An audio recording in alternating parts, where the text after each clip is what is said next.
as they say, back in the saddle again. Another Monday live show, Manchild show with Boy Green Digital, our lovely YouTube portal. You can like our video, hit the thumbs up, also hit the subscribe button. Our subscribers are slowly but surely growing, Boy Green, and they better start growing faster if this golf club's going to get the heck out of my bedroom. We'll show you more about the golf club a little bit later in the broadcast, donated by our friends at Play It Again Sports, but that golf club still up for grabs at the moment. I want to get it out of here. Come on. Sure. Right. Before Christmas, certainly. I mean, come on. If somebody doesn't want this golf club for themselves, you can give it to dad or to your brother or your sister or whoever in your family plays golf. It is a wonderful, wonderful brand new driver, man. You don't just, some drivers don't grow on trees, you know? No. I mean, $400 or $500 these days plus for a brand new driver. We're giving it away for free. $400 retail value, free. And all you have to do is click that subscribe. All right, welcome aboard, everybody. And there's the link right there, youtube.com/MC Show Digital. All right, Boy Green, happy Monday, or is it? It's really kind of a sad Monday for us New York, football fans. Sans the Bills, who had the weekend off. Well, good for them. Although bad news with how the division turned out, I guess, right? I mean, this is like good news, bad news, good news kind of stuff. I mean, I guess for your squad, the downtrodden Jets, who are now still the only, winless team in all of football. Yes, accurate. It's not a lot of good news there. No. I think there's a couple of things we can conclude, and we can get into some of this stuff in depth, but I think we are pretty much at the place now, even the most optimistic of Jet fans, and I know you are a glass is half full Jet fan. You always will be. But I do think that we're to the point now where the Justin Fields experiment is over. I mean, whether he plays anymore during this season is immaterial. I think that the jury is in about whether or not he can quarterback this team as a franchise quarterback, whether he is the guy going forward. And it seems clear to me, coming off a week where he was horrendous and was saying all the right things, like, I gotta sling it, I gotta take chances, I gotta do things here, I gotta make things happen. And then the Jets, the defense again for the second straight week holds a team to minimal points. I mean, 13 points in an NFL game. If your defense does that, 95% of the time you're winning. Back-to-back weeks of 13 points. Broncos had 13 and Panthers had 13. And they don't even come close to winning. I mean, like, I know that they kind of had the ball in the fourth quarter and they could have tied the game up, but there was almost no hope that they were going to, because they just showed nothing. Listless offense. So it's sad times for Jet fans, and I think the worse this gets and the longer this goes on, it does, believe it or not. I mean, I know it is ridiculous talk in some ways, but not so ridiculous in today's world, that you start not only questioning, all right, well, we know the quarterback's not the quarterback, okay? If you didn't know that, now you know it. But now, is the coach the right coach? Now, quarterback play means a lot in this league, so, you need to have good quarterback play in order to win. But just the way the team's playing is very, very questionable in terms of whether the coach is reaching the players the way they want to be reached. So we can dig in on the Jets, shift gears here for a minute, and I can kind of proudly wear my blue today. Kind of. I mean, the loss is brutal as they get. The most brutal loss I think I ever experienced as a Giants fan was the fumble. Yes, I was alive for that. Yes, I was, watching it on television. Yes, I couldn't believe what my eyes saw. Joe Pisarcik, Larry Zonka, banging into each other, ball on the ground. Herman Edwards, of all teams, the Eagles, scoops it up, runs it in. I mean, that was just a disgusting moment in Giants history. Victory formation, yeah. But this one was, and that was all victory formation. Everything. All they had to do is take a knee, and instead they tried to hand it off, and then they botched the handoff. So it was just ridiculous, silly, awful stuff. Yesterday, I mean, I got to give the Broncos some credit for what they did. It was remarkable.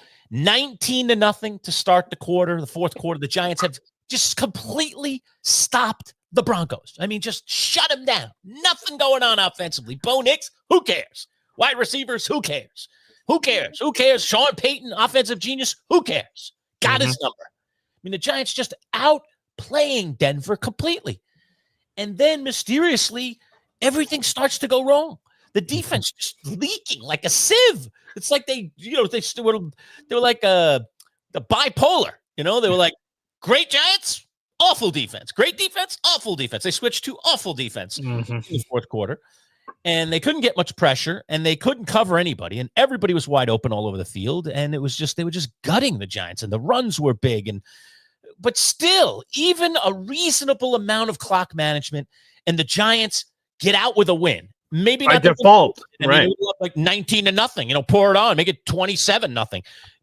That would have been even more wonderful. But who cares? In the game, in the NFL world, all you want to do is one thing: win, win, win. Every week you go out and you try to do that one thing, and that is win. And by 1 point or 100 points, right? Should have won. And you really look back at this season now through 7 games, and you say they should have not only this one, but they should have 2 wins this season that were taken from them. So they should be 4-3. And I was telling you before the show, if they were 4-3, they're solely in second place, and they're playing the Eagles next week for first place. That's what the Giants are doing. They're playing the Eagles next week for first place in the division. Just kind of how odd it is that the Patriots are technically in first place right now. Well, they got a win yesterday, too, so that moved them solely into first. But with the tie, because they've beaten Buffalo, they were technically in first. The tiebreaker, right? They have the tiebreaker. The Giants would be, if they could win, again, they got to win in Philadelphia, but if they could beat the Eagles next week, they could be in first place in the NFC East. Come on. I mean, would you not be like, are you kidding me? After 8 weeks, the Giants are in first in this division. I mean, even no matter what happens the rest of the season, you'd have to be like, this is unbelievable. This is fantastic. But they're not. And they still only have 2 wins. But the one thing, I guess, the silver lining, if you want to call it a silver lining, despite the very disappointing interception that Jaxson Dart threw, which was at the most pivotal moment of that game, switched everything, turned the switch on for the Broncos, turned the switch off for the Giants. But Jaxson Dart still was terrific. And rookies are going to make rookie mistakes, and that was clearly a rookie mistake. But all of us Giant fans, at the very least, despite a very, very disappointing game yesterday, wake up this morning saying, brighter times are ahead because we seem to have our guy. And everybody just wants their guy. And I told you, Boy Green, we've talked about this a lot. When the Giants made those picks, I'm not saying I'm some kind of soothsayer, because I'm not. Okay, I am no greater selector of quarterbacks in the NFL draft than any of the lousy scouts that are out there doing it every single year, stinking it up most of the time. All right, but I said the Giants needed to pick Abdul Carter at number 3, and they needed to pick a quarterback later in the first round. And I said, the start guy, I like a lot of things I hear, I like a lot of things I've seen. Let's settle for another chance at this later in the first round, if they're going to do it at all, or if the trade back in, right. And that's exactly it. They traded back into the back end of the first round, and they selected Dart. If they hit on both Dart and Abdul Carter, you just have to give Joe Shane a ton of credit for hitting. I mean, that's, those are 2 big swings, and those are 2 big hits. And if those 2 guys end up being transcendent pieces, one on the defensive end, one on the offensive end, for these Giants moving forward to whatever they are 3 years from now, 5 years from now, he has done a marvelous job, and it's starting to look more and more like that is the case. Yeah, and I would say this for the Giants. Man, Joe Shane has a big set of cojones, because there's a lot of levels here, right? You love a quarterback enough that you think he's a franchise quarterback, but you're like, we believe the temperature from our scouting around the league is that enough people in the league also don't believe in our same evaluation, so we don't have to take him at 3. We believe we can take him later, but we're in love with him. And then that they were able to trade back into the first round, and they didn't give up a future first-round pick, Lerch. You saw the Falcons trade back into the first round. They had to give up a future first. The Giants were able to give up. They had to give up assets, but they didn't have to give up a future first. They locked in Jaxson Dart, with also keeping all the picks, for the most part, the quality picks, in the treasure chest for the future to build around Jaxson Dart if it works out. And obviously they did. So, yeah, Joe Shane and Brian Dable, the combination of getting it out, deserve a ton of credit. And that's what 2-5 sucks. Hey, 0-7 is worse, pal. But the fact of the matter that you guys believe you have a franchise quarterback, and man, he's just got moxie, he's got toughness. I mean, just all he's of it. willing to run, and I don't want him taking too many hits, but he's playing. What he's doing here is a little reminiscent of what Josh Allen started to do once he got rolling. Once he kind of realized who he was in the NFL. He looks a little that way. He's a pretty big guy too, not quite as big as Allen, but he's a good sized guy. He's thick. He looks like a guy that can take a hit. I don't want him taking these hits, especially on the arms and the shoulders when he's trying to get sometimes meaningless yards. Yeah, he's 6'2", 223 pounds, by the way. 6'2", 223. Yeah, good size. Yeah, and get me the numbers on Allen, but he's 6'2", 223. I'm going to guess Allen is maybe 6'3", a little bit taller. I think Josh Allen's like 6'5", but maybe I'm overreacting. No, you might be right. You might be 6'5". I remember. Yeah, he's 6'5", 237. Yeah, so he's got another 15 pounds on Jaxson and 3 inches, but still, 223 is very sizable, of course. But no, this guy's a good sized guy. Like, he's a thick guy, and he's he's not like Jaden Daniels, where I'm always like, that guy's running. I'm like, ooh, right, slender build. Calm that down, man. Like, that guy's gonna take a hit and he's just gonna break in half. And there's a toughness to Jaxson Dart, and I think part of what Jaxson Dart is doing with the Giants is he's instilling a belief that just didn't exist with Russell Wilson. It didn't exist with Daniel Jones, clearly. Okay, despite, and we'll get into Jones, another win for Indianapolis, another glorious day for them. Jonathan Taylor, arguably, it's between him and Christian McCaffrey, and maybe Bijan Robinson, but I think it's between him and Christian McCaffrey as to who's the best running back in the NFL right this moment, right this second. But Jaxson Dart has instilled a belief, not only in the Giants players, it seems, but certainly in the Giant fan base. I mean, it's been a long time. It's been a long, long time that Giant fans have felt this way about a quarterback this early. I don't know if it's that long. I mean, Eli Manning, I mean, that guy worked out pretty well. That was a long time ago when Manning got started, when he you guys, I guess a long time was relative. Jet fans over here, long time, there's some different interpretations. Right. Well, that's why I say to you, you and I have had many, many conversations over many, many years. And I just say, my franchise has been down in the mouth for a while. There's no question about it.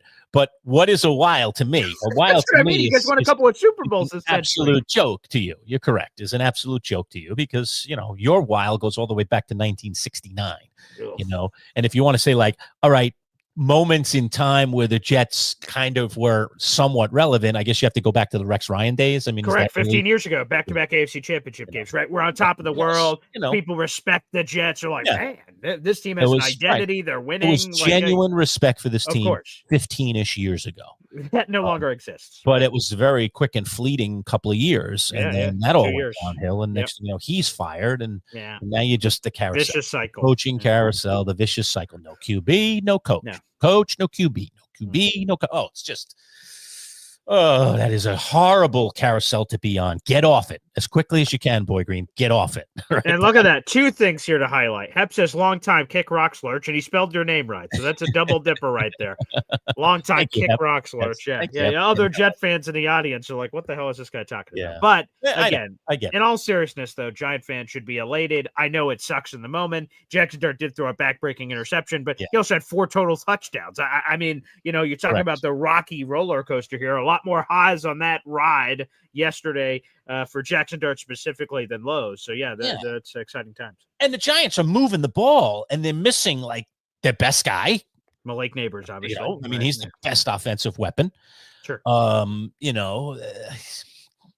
Their tight end room. I mean, Theo's showing some signs, but it's still and some nice pops. Yeah, I don't know. I'd like to see that tight end room better. When the Giants were in their glory, that was always a solid room. Bavaro. Yeah. Bavaro in particular, he was just a mainstay. He was just a beast, but Shockey was a nice pop for them. I was a big Shockey fan. Yeah. And I don't know. That room has been bleak in recent years also, but again, relatively soon. I do, Hep. I swear, Hep, I know. I do really genuinely feel for the Jet fan right now. I mean, they are, even though we're 2-4, 2-5, 2-5 now, 2-5, Yeah. 2-5, and you're 0-7. Like it sucks. Both places suck, but yours place sucks a lot more, a lot more. Because we don't have a quarterback of the present. We don't have a quarterback of the future, and we're winless. There are some answers. Now, I'll be honest with you. I'm going to go back to the well on this. We'll get into this with Ed Valentine, certainly. So don't miss our bit with Ed Valentine this week on All Things Giants. But, there are just things that Brian Daboll is doing that are just ticking me off, man. I'm losing my pay. I'm a Oh, should he not be safe? there's just things I don't like. I just don't like the way he manages this team. I don't like the way he manages games. I don't like the way he manages the clock. I don't like his decision to go for a 2-point conversion after you've missed an early extra point just because the guy missed an extra point. And number one, can I just help me, Boy Green? I wanted to look this up this morning and I forgot to. Okay. Yeah, okay. All right. Is Younghoe Koo on the practice squad? I believe so. I'll double check that. Have Younghoe Koo. And if they do, why is this kid whose name I can't even pronounce because you have to say it, McTinamani, whatever the heck his darn stupid name is, okay? Can confirm that Younghoe Koo is on your practice squad. Yeah. So we have a professional NFL kicker on our practice squad. You do. Meanwhile, we're running out a guy every week who played at Rutgers, was a pretty good college kicker, but in a few weeks that he's been given the job, has missed some key things, including extra points, which are supposed to be 99. Maybe since they moved it back, maybe it's 98% of the time or 97% of the time, but whatever it is, come on, you got to be making extra points regularly, okay? Or you're going to lose your job very quickly in the NFL as a kicker. And yet we're rolling out this kid. And we've got here's the percentage, by the way. So, it used to be 99%, and then they made a rule change. It was 10 years ago now. I didn't know it's been that long. And it's now 94.6%. So it's dropped basically 5 percentage points. Okay, so 95% of the time you should be making your extra points. So he misses an early one. Okay, let's think long game rather than short game here. Oh, let's get it right back and go for the 2-point conversion. This way we'll be even, Steven. Screw that. You're up 12-zip. Let's make it 13 and play on. 13's still a good number. It's not 2 touchdowns, okay? But it is a touchdown and 2 field goals, and you don't know how this is going to play it out. There is Jude McAtamney, all right? Hey, Jude. McAtamney. I can't even say the guy's name. I don't know. Annie, where's that lousy number 99? I mean, dude, could we wear a kicker number, please? Kicker number. That Get can't be me helping. a single digit, please. All right? Please don't kick with 99 on your back. That makes me look like you're still in spring training, kid. All right? Get out of spring training. Spring training ended. Camp ended weeks ago. Many weeks ago. Get out of camp, 99. Oh, good grief. But just, why is Younghoe Koo on the practice squad and we're playing this kid? Phil says that Brian Daboll said there was a kicker competition between the two after they signed Younghoe Koo, and Jude won, apparently. Okay. Because he probably can kick him a little further. Because Koo, the one thing about Koo is he's not typically, in his career, hasn't been a long-range one. He made some really big long-range ones, but Koo is not a long-range one. But what Koo has is accuracy. He's accurate. He's solid. Sure. And the fact that you're bringing Koo in because theoretically at some point, your guy, Gano, is coming back. Right. Yeah. I haven't heard anything on Graham Gano. That'll be another question for Ed this week. Is Gano, even swinging his leg yet? Is this how long? I never heard the full, it didn't sound like it was the season. It sounded like Gano was out for a period. Right. Yeah. So, he's on injured reserve. So he's at least out for 4 games, but then we'll see. Yeah. But it was a leg issue. So that's serious for the kicker, obviously. Of course. But I mean, but I don't understand going for the 2 early like that, and then you give away the point, and then that point comes back to haunt you later because that would have been in overtime. You'll probably still be watching this game right now. Yeah, could be. What a game! I just, and then when you get to that, this is dangerous. I know, but I'm going to tell you what I was yelling at the TV. Okay. All right. Okay. So logics probably says, the NFL, quote, coaching playbook probably says you score that touchdown. Jaxson Dart reaches over. They review it. It's a touchdown. Yep. Giants lead by 2. Right. and logic and the NFL coaching playbook probably says, kick the extra point here. To protect yourself, just in case, right? Protect them from winning the game with a field goal. Correct. I kind of get it. Yeah, for sure. But I'm going to tell you how I felt. Okay. Right. And I don't know. I'd love in the comments if any of you agreed, disagreed. Feel free to go either way with this. I'm not trying to convince you one way or the other. Okay. I know what I felt. Okay. Yeah. I felt the Dick McPherson moment coming on for all you Syracuse fans. Interesting. Dick McPherson moment coming on. You go for 2 because number 1, you don't trust your kicker. Okay. Number 2, if you score the 2 there, you essentially win the game. In my opinion, you do. I know they could go all the way down and score a touchdown, but that was looking like it was highly unlikely. It was going to be more likely a Hail Mary kind of situation to score that touchdown. I'll take my chances against a Hail Mary if I can make my 2 here, which to me is going to get me the win, even though all this bad stuff has happened to us, even though my quarterback has thrown a terrible interception, or, we've just fallen apart offensively and gone ultra conservative here in the late part of the fourth quarter to give them the ball back far too quickly. The fact of the matter is we still can time manage this game and win, okay, if we get the 2 here.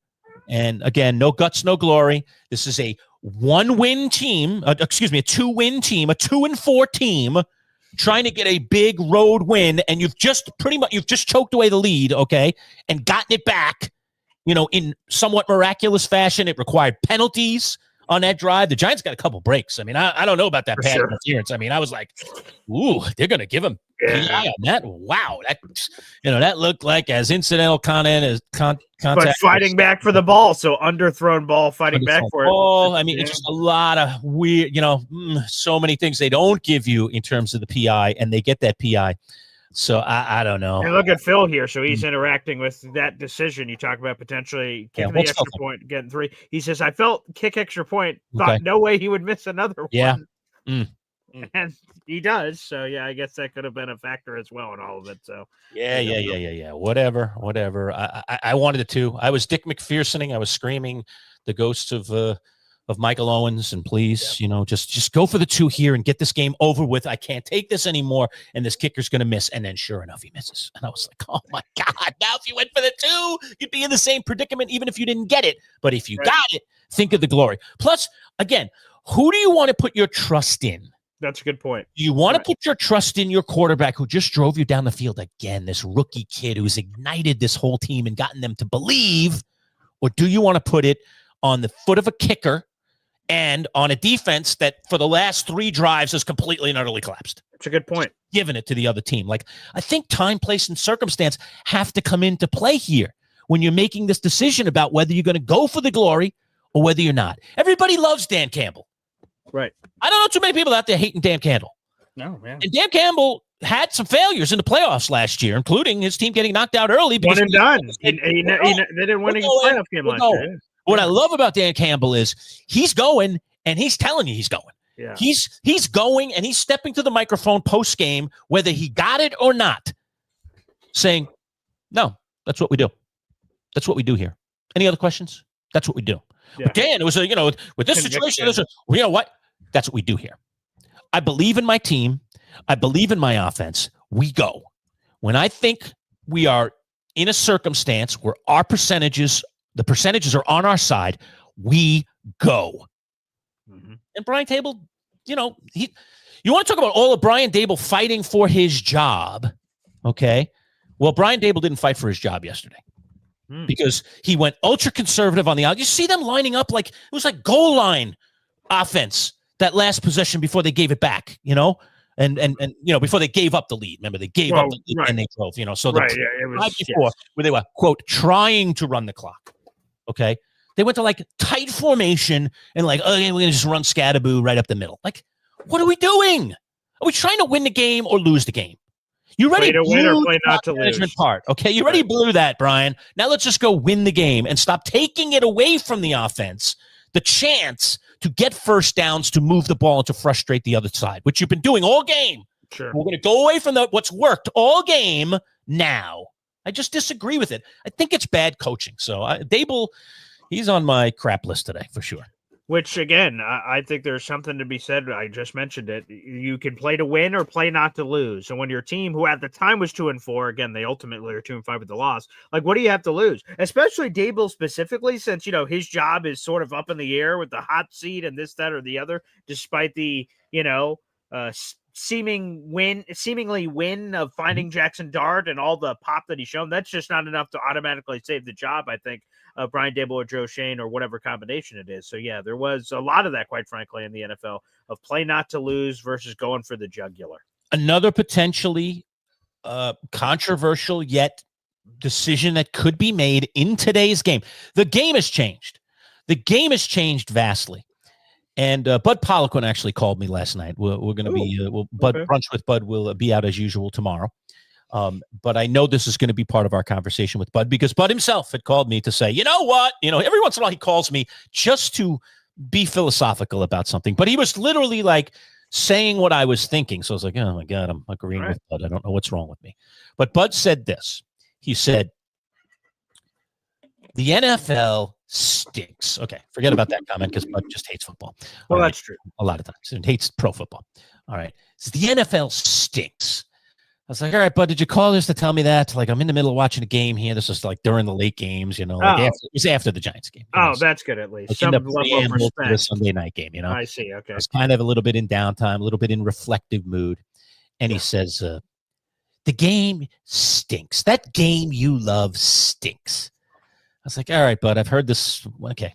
Old man on the porch alert, leave me alone. And then I'm like, is there anything else you want? Any other reason you called me? He goes, no, listen to me. Okay. This is what has happened to the game. Yeah. These offenses can score. They don't play for 3/4 and 3/4 of a quarter. Okay. Mm-hmm. And the last quarter of the last quarter, is when the offense, when needed, it's the break glass when needed. Okay. Now they go for it. Now they play their game and they can score so at will, so fast. And the defenses have no chance. They just have no chance when the offenses say it's time to kick it in gear. They have no chance, at least for the good teams anyway. He's probably not talking about every team in the NFL. I offer your Jets as evidence. All right. And several other teams in the NFL. Yeah. But when they need it, they can just go get it. Mm-hmm. All right. And oftentimes he says, you don't even need to watch the last 2 minutes and you find out the whole game. The whole game's decided the last 2 minutes now. You get defense, schmefense. I don't want to hear anymore about defense. They can't stop anybody when they need to stop anybody. Sure. All right. So that was kind of his take.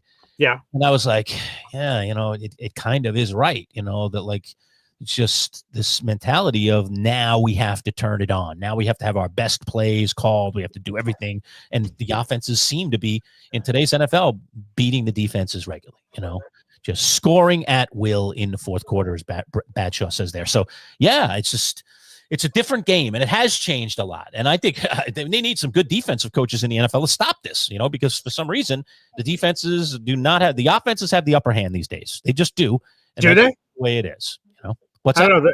I don't. Oh, actually, let me do this real quick, Lerch. Speaking of that, that's a great sort of leeway into it here. All right. While you're searching, by the way, today's broadcast brought to you by our friends at Bayberry Automotive. Our friends at Bayberry, integrity in everything. As a matter of fact, I got to go and see Bayberry later this month. Boy Green inspection time. Got to go get inspected. So if you're looking for a great mechanic, go to our friends at Bayberry, right across from the Bayberry Plaza on Old Liverpool Road. Oh, excuse me, on Route 57 in Liverpool, not on Old Liverpool. Go ahead, Boy Green. Yes, I would say. Actually, why don't we do this? I'll let's take a break. All right. And coming out of the break, I'll find something. Okay, Boy Green's going to find something real quick. We'll take 30 seconds to learn a little bit more about our friends from Bayberry Automotive. Stick around. Integrity is a word that some people just throw around in life. But at Bayberry Automotive, integrity is everything. Integrity of their mechanics, who are all experienced and certified. Integrity in the work they perform, with nothing but 5-star reviews from satisfied customers on Google. Integrity that goes along with family. A family-run business that treats you like one of their own. Integrity in everything. Bayberry Automotive. BayberryAutomotive.com. Located on Route 57 across from Bayberry Plaza, the premier choice for auto repair in Liverpool. All right, there's our friends at Bayberry. All right, Boy Green, what do you got up your sleeve? What do you? I got some trivia for you. Trivia. Oh, okay. Okay, here you go. Lerch, Always The a Jets, the Jets offense has been pretty inept recently. When's the last time they scored a touchdown? When is the last time the Jets offense scored a touchdown? Yeah. Actually, I'll take defense, special teams. I'll take any kind of touchdown. Any kind of. None of the Jets. I won't discriminate. Scored a touchdown. Cross the plane of the end zone. Yeah. Well, they had one in the Dallas game that we went to, right? They did a couple weeks ago. They had one in that Dallas game in the fourth quarter of the Dallas. But when was the most recent touchdown? Is my question. Okay. So who have they played since Dallas? After Dallas, they just played Carolina, obviously, Denver, and then Dallas. Okay. So did they score a touchdown in the Denver game?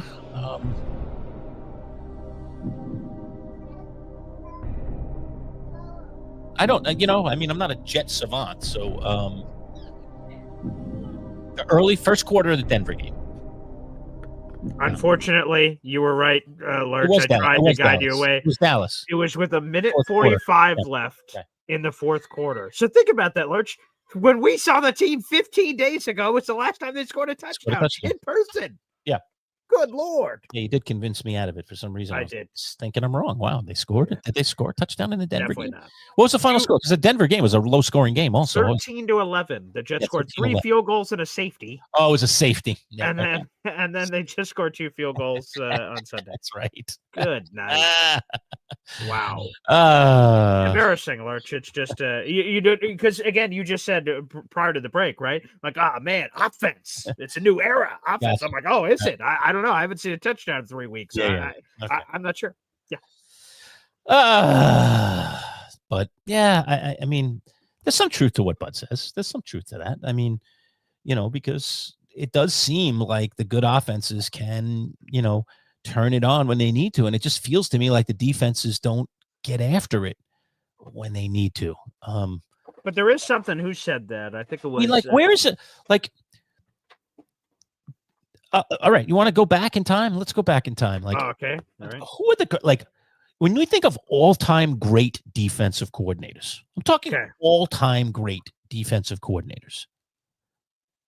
You want to know the last one that I truly think of? And I could be wrong. Maybe you're going to prove me wrong and name 5 guys, and I'm going to be like, oh yeah, maybe you're right. Any idea who I'm thinking? A very familiar. So you're saying who was the last one that you can think of? All-time great defensive coordinator. Rex Ryan? No. Okay. Dick LeBeau, Pittsburgh. Long-time legend. Yeah. Oh, okay.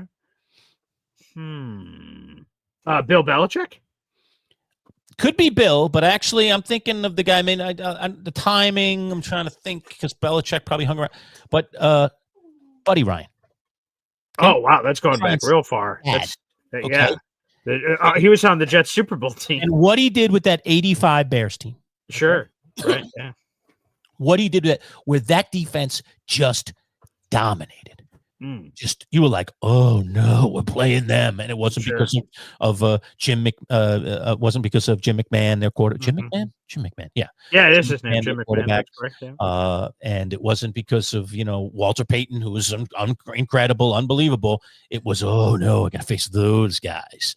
I mean, you're right. You named some guys. I mean, I don't know. You think Rex is an all-time defensive coordinator? I don't know.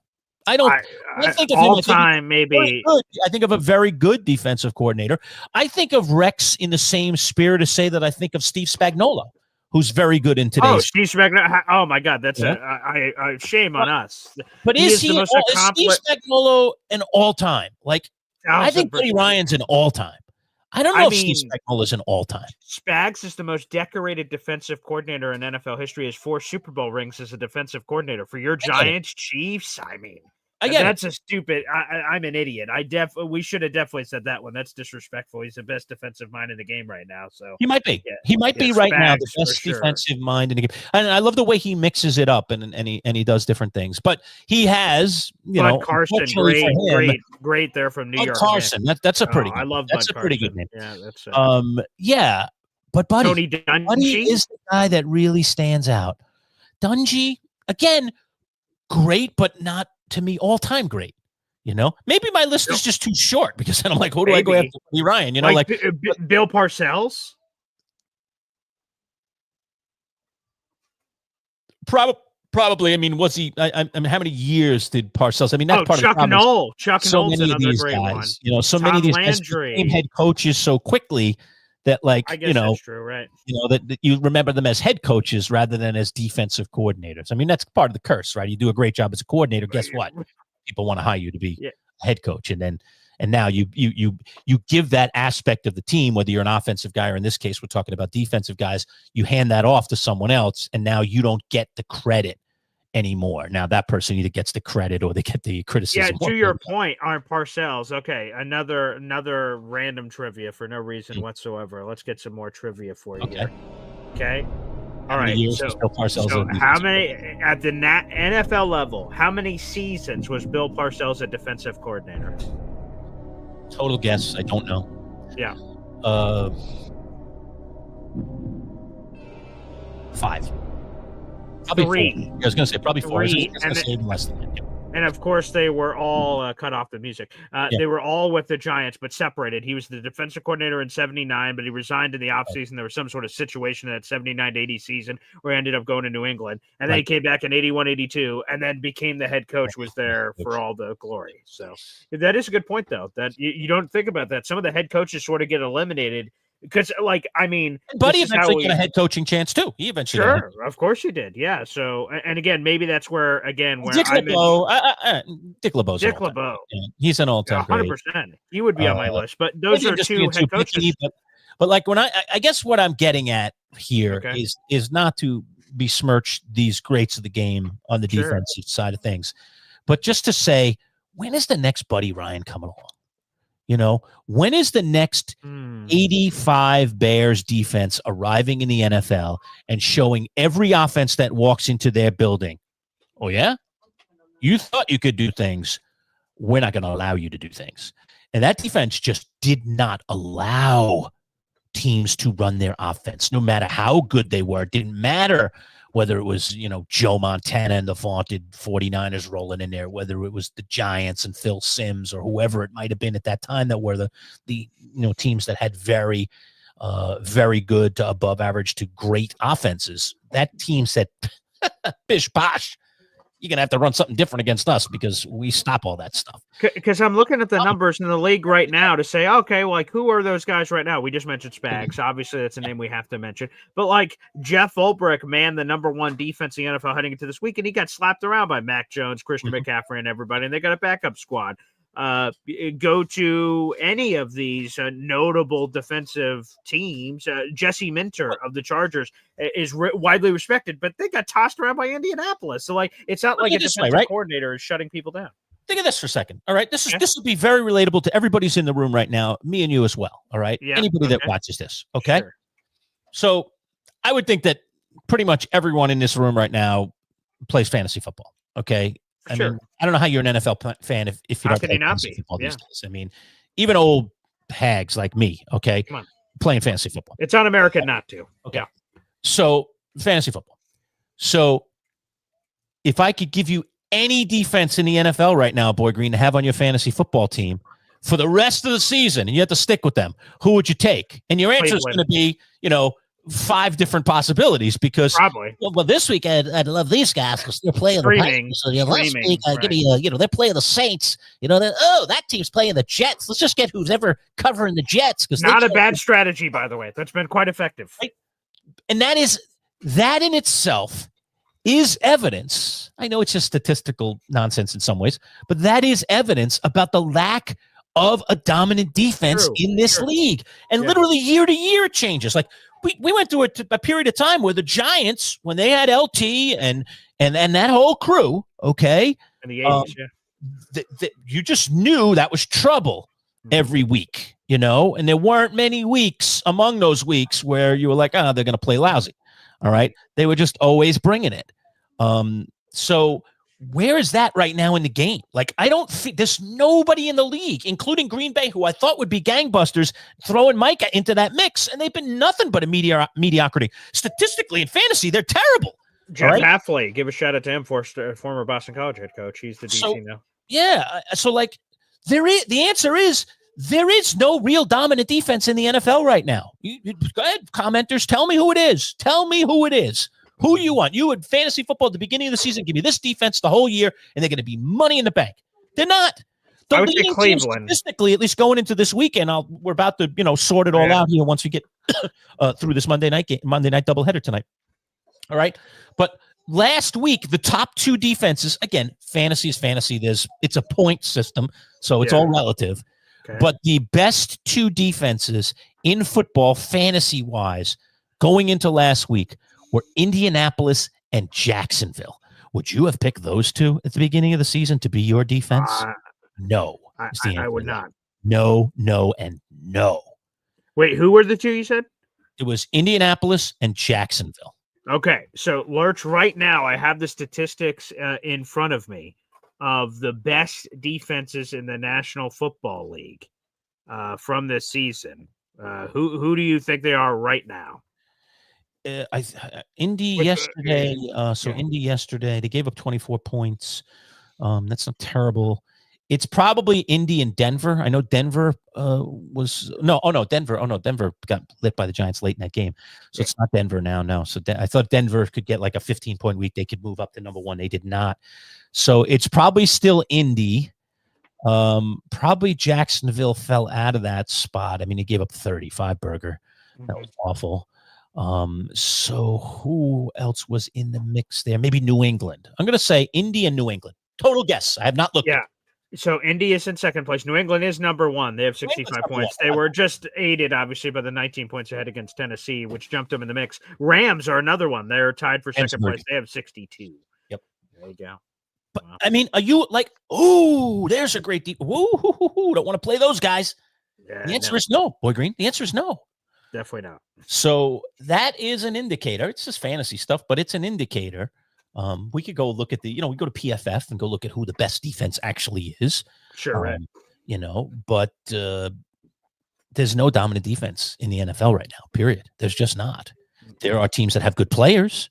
There are teams that play good from time to time, but there are no dominant defenses. There is no defense right now that people are quaking in their boots to go play.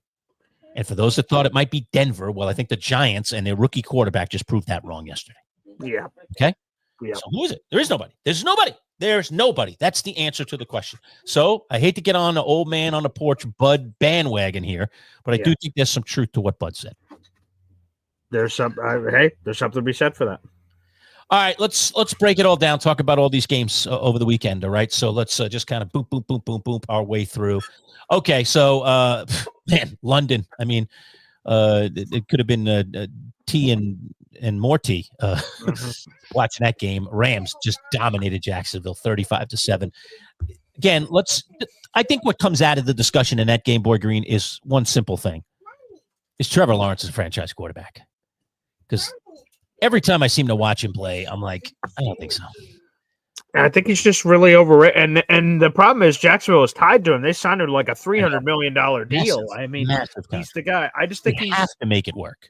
He's just overrated. Like, here's the thing. His draft class stinks. Justin Fields sucks. Mac Jones, say whatever you want about what the journey has been, but he's like on his third team in 3 years. So, like, it hasn't lived up to the billing. Zach Wilson's obviously been terrible. Trey Lance is a backup in the league right now. Zach Wilson actually, I don't know if you saw that note yesterday. He got benched from the bench. He just randomly yesterday, they announced it right before the games. He just got demoted to QB3. So Trevor Lawrence is better than those guys, but is that really saying much? The rest of the class sucks. Right. So, Trevor Lawrence has been super overrated. And here's the other thing. I totally had this temperature wrong. I picked Jacksonville to cover the spread. And the London thing I overrated, Trevor Lawrence I overrated, and definitely underrated the LA Rams and their star power. With no Puka Nacua, no problem. They dominated. So yeah, boy, Matthew Stafford's having a great year. I mean, all that back problems and everything. I was very paranoid. I was very worried. At his age, this could be a short season for him, and he's played fantastic. So he's definitely an MVP candidate right now for what they've done, and he's been highly, highly responsible. Okay, so tea and crumpets, not all that interesting, other than I really do wonder whether or not Jacksonville really has a franchise quarterback, but they are paying him as a franchise quarterback, and they are tied to him. So if they don't figure it out, they're going to be they're going to be in trouble for the next bunch of years. It's just that simple. Unless you could find some sucker to trade them to and take on all that money. Holy crow. Which is unlikely, I imagine anyone would do that. All right. Kansas City just blows the doors off of Vegas. 31-0. That was a very embarrassing loss for Pete Carroll. I think I saw this morning reading through all these games. I think Ashton Genty touched the ball 7 times in that game. Yeah, 7 touches for the guy who's probably their best player right now, the rookie. For sure. I mean, he has to be because Brock Bowers has been Mahomes has found it, and the return of Rashee Rice and 2 easy touchdowns, and it just looks like it's like 3-3. I mean, Kansas City looks like a 5-1, 6-0 team the way they're playing right now. So 7 touches. You were right on Genty. 7 touches. Oh, that's. I mean, I understand game script and everything else, but that guy could catch it too. I mean, just do stuff. Get him involved. This has the makings of what happened initially in Atlanta when Bijan was by them and dopey Arthur Smith, was out there running Tyler Algier out there, at least half, if not more of the snaps. And you were like, what are they doing? This guy is a phenomenon. And you're going to put Tyler Algier in front of him or at a 50-50 pace. It was very just confusing. You can see what Bijan is. Even though the Falcons didn't play great last night against San Francisco, you can see what Bijan can do. They're doing a much better job with that new coaching staff, getting him involved, at a high level. So that game just wasn't meant to be. San Francisco somehow did it. Again, we'll get to San Francisco later. But, Genty, they got to get Genty involved any way, shape, or form you can. All right. And it's hurting not to have Brock Bowers. Obviously, he's been missing like the last month. So no question. That's a killer for them. That's an absolute killer for them. All right. Cleveland just mops the floor with Miami. I can't believe we haven't already heard it. If we don't hear it before the end of this show, I'll be shocked. Yeah, let me see. Actually, I think Rappaport had a report on that it does not look like he is going to get fired right now. I mean, oof. 31-6 by Cleveland, a team that can barely score. Judkins goes nuts. Well, here's, by the way, breaking news just coming in. This will affect Buffalo Bills fans who are listening. Okay. In the Jets-Panthers game, Bryce Young suffered a high ankle sprain. He will miss this week against the Buffalo Bills. Bills are playing the Panthers coming out of the bye. So it'll be Andy Dalton time for the Carolina Panthers against the Buffalo Bills coming out of the bye. So interesting nugget there just coming in from that perspective. But, yes, Mike McDaniel is not expected to lose his job as of now. The organization, I guess, is hoping results can change his future. So Mike McDaniel not to be fired. Well, you keep hang on that wash line much longer. Whew, that thing is a dying ship right there. But I'll tell you on the Cleveland thing, right? Sometimes you don't have the right temperature on the game. I was all over Cleveland. I felt pretty good about it, and Cleveland runs through them. So, shout out to Cleveland. Yeah. I told you that was going to be my mistake at a weekend. It was, and I should have changed it. You picked the fish. I should have changed it. I forgot about the weather and everything that was going on there. That was the swinger. I already told you I was going against my Manchild principle of warm weather team, cold weather place. You did and then say you throw that, the crazy weather in there, and then I had already made my pick, and I just said, it ain't right to do that. If I circled something on the sheet, I shouldn't just switch it. Way to commit. I appreciate you diving on that sword. But I hated that sword that I dove on. And all day Sunday as that game was approaching, I was like, I'm giving away a pick here. I'm giving it away. And then I watched it, and then I was like, oh, my God, I gave it away. I just gave away a free pick there, which is annoying, considering I'm sitting at 6-6 with the 2 games to go tonight. I'm going to be 500 again this week, probably. Just despicable. I don't know. That's very disappointing to me to just keep going 500. You know me. I've been good at this picks thing. Hey, but Lerch, you're in first place. If you want to crown him. But it still stinks. I mean, I don't measure myself necessarily by that and only that because I want to do well, and we're just none of us are doing well. It's just awful. No, awful. All right. So Cleveland takes care of business. Miami stinks, and I can't believe they're still not firing their coach, but they will eventually. They'll come around. I think so, yeah. New England, 31-13 over Tennessee. Listen, it's Tennessee, so let's not get crazy, okay? I know their defense played great. I know that Drake May played great. Mike Vrabel's return. There was Vrabel chance at the end of the game in Nissan Stadium. Look, it was a good win for New England. I think, again, much like what's going on with the Giants and the Jaxson Dart effect, sure, there is a Drake May effect now happening. No doubt. Yeah. Okay. And the Bills better start worrying about it because Drake May looks like a different guy this year. He is efficient. He put down the most efficient quarterback game in the history of the Patriots yesterday. That's unbelievable.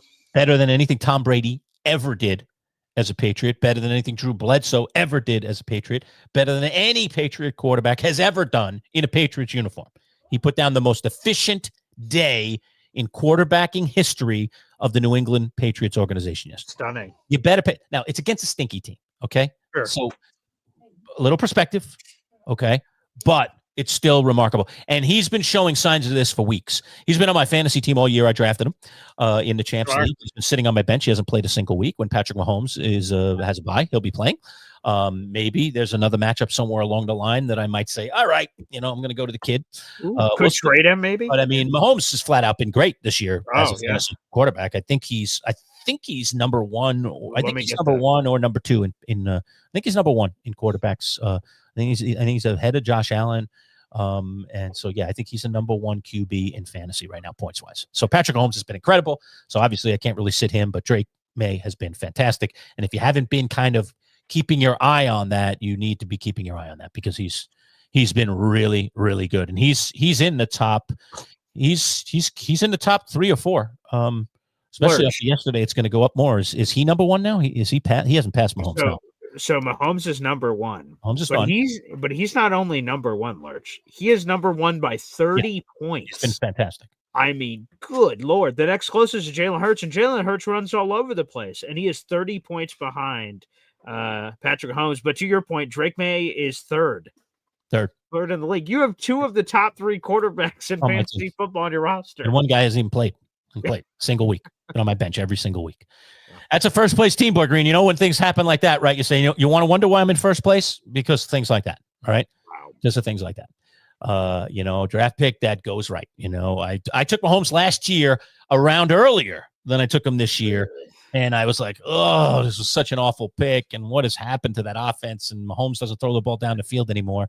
But there was all this chatter during the offseason this year that he's going to try and throw it down the field. They're going to stretch the field again. They're going to get busy again. And I was like, that receiving core is better. If it's healthy, they're going to be good. And so I just decided in a round later this time around to roll the dice one more time on Mahomes. This is going to be my last hurrah. And finally, it looks like cha-ching. I hit the jackpot because he's been rock solid. So, but anyway, fantasy aside, Drake May is a thing.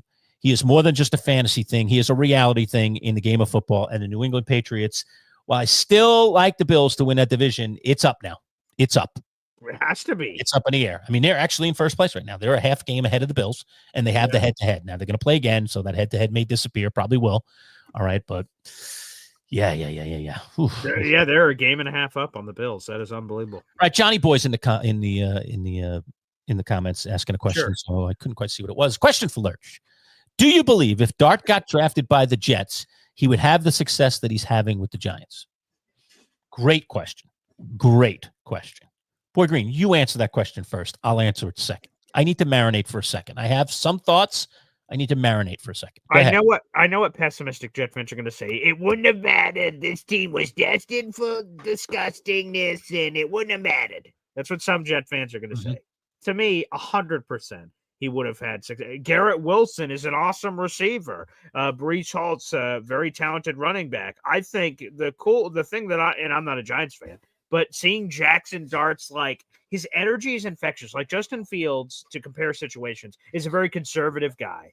He's very reserved. He doesn't ride too high. A touchdown happens, he's like, okay. An interception happens, okay. He's just very neutral. And when a team is hanging in the balance of losing these games, and you're looking at the energy of the quarterback and looking to see if he's going to pick you up, he's just right here. And that Joe Cool can help you when you're winning, but when you're losing and he's not picking up the energy, I think that loses you. Jaxson Dart's energy is palpable. When he went to the sideline, he's screaming his head off. The Giants players around him believe, and they're drinking the Kool-Aid and stuff. So yes, 1,000%, he would have had success. And quite frankly, I mean, we just did this with the Giants earlier in the show, so maybe it's unfair. But like with all the Jets games that were hanging in the balance and all they needed was a pulse of anything at quarterback, maybe the Jets could be even better than where the Giants are at 2-5. Because, like, think about it. They've had this Carolina game they should have won. They had Denver, obviously, they could have won. Pittsburgh, they could have won week 1. They could have 4 or 5 wins right now, but it doesn't matter because like they don't. But no, yes, I think Jaxson Dart would have been able to have success. Tanner Engstrand has been a solid offensive quarterback, but we haven't seen it because the quarterback play has been terrible, that there's guys open that he hasn't been able to take advantage of. So long story short, 100% I think Jaxson Dart would have had success absolutely with the New York Jets. Johnny Boy, I don't always sit in Boy Green, positive territory all the time. Mm-hmm. Definitely more of a critic than he is of my own team, of other teams. But I think what Paul just said is correct. The magnitude of success maybe is the question. Sure, we could debate about that, I suppose.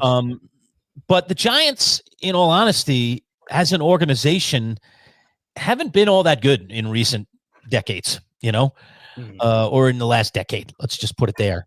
Sure.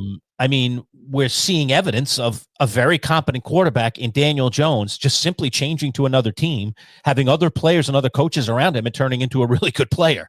Mm-hmm. So I don't know if the Giants have managed people all that well in recent days, but I don't think it's about how the Giants have managed Dart here.